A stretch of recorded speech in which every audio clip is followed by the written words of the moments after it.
Yarisafo. Inshallah, Enyamia Duma, Ayarisabeba. Ami Wadomi, Wabe Old Smith Flat. Ultra modern branch Walk Lagoon, Tama Road, Frey 020-722-9505 and a 0245-275254. Amen Scientific Herbal Hospital. 3CP, FABA here 3CP Bambo. Muntayen, 107.1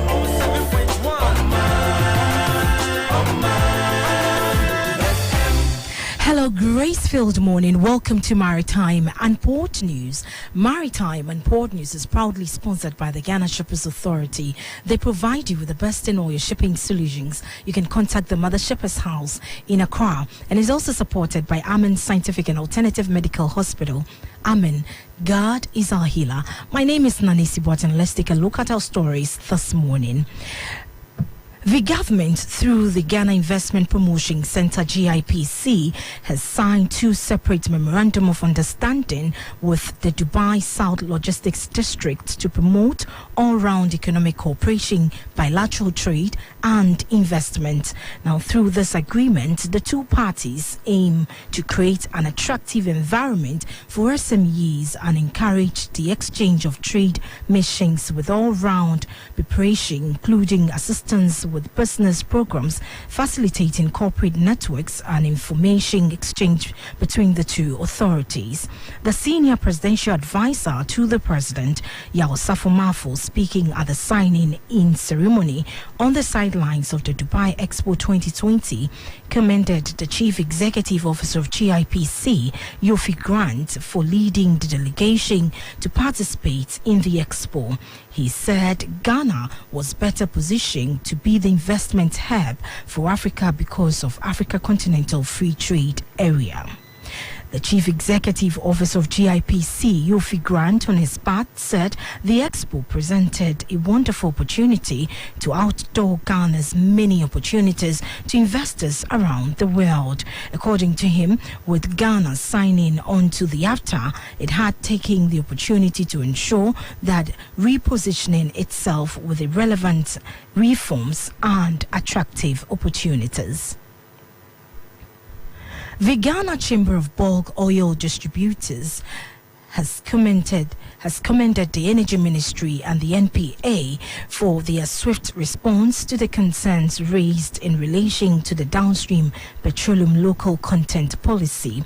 The chamber said they are impressed by the zeal with which the Minister of Energy, the NPA CEO and board have moved to address the concerns and protect the Ghanaian downstream sector. The statement, which was signed by the chamber CEO, Senyor Hosi, adds that they are grateful to the Minister, Honorable Matthew Poku Prempe, the NPA board chair, and they will continue to engage with the ministry to address issues of concern to the industry. If you just join us, you're listening to Maritime and Port News.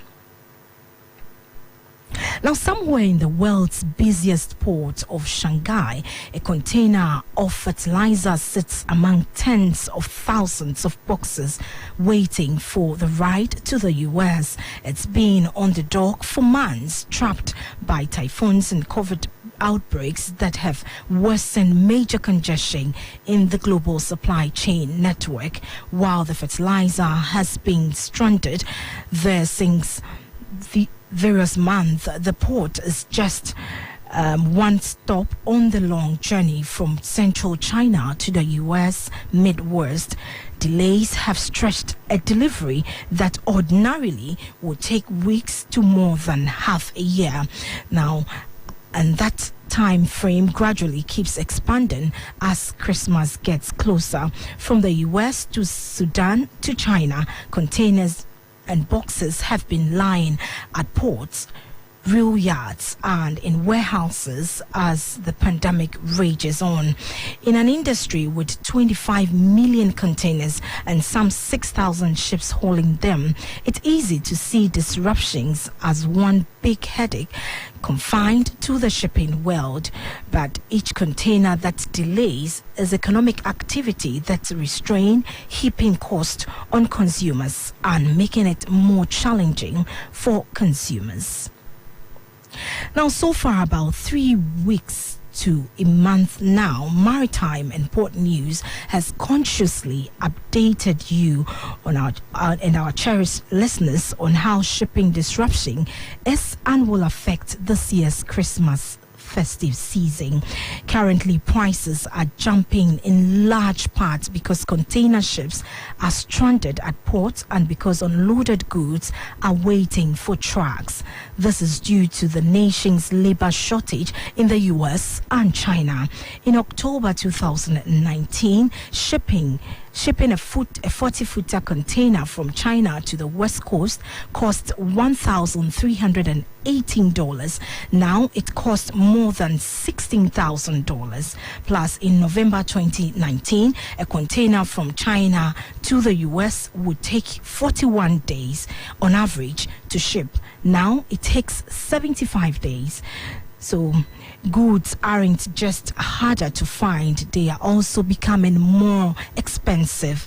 Jinsao Ruka, the chief executive and director of the Port of LA, told the Good Morning America on Thursday that shoppers will find the goods they are looking for this holiday season, but urges them to start looking for it now. In the same vein, Maritime and Port News urges our listeners to start shopping for their Christmas seasons now. On that note, we'll wrap up this morning's edition of Maritime and Port News. Maritime and Port News is proudly sponsored by the Ghana Shippers Authority. Remember, they provide you with the best in all your shipping solutions. You can also contact the Mother Shippers House in Accra, and also supported by Amen Scientific and Alternative Medical Hospital. Amen. God is our healer. My producer, Ejando and Eric. That will be all for today. My name is Nanisi Boateng.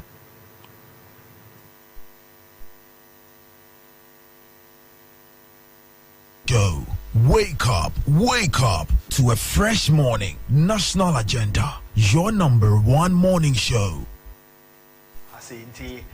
Metie no finance minister some kan no ogidi se na ne kan no ana se na wo se finance minister kan no kwan foforo so Rajon Dramani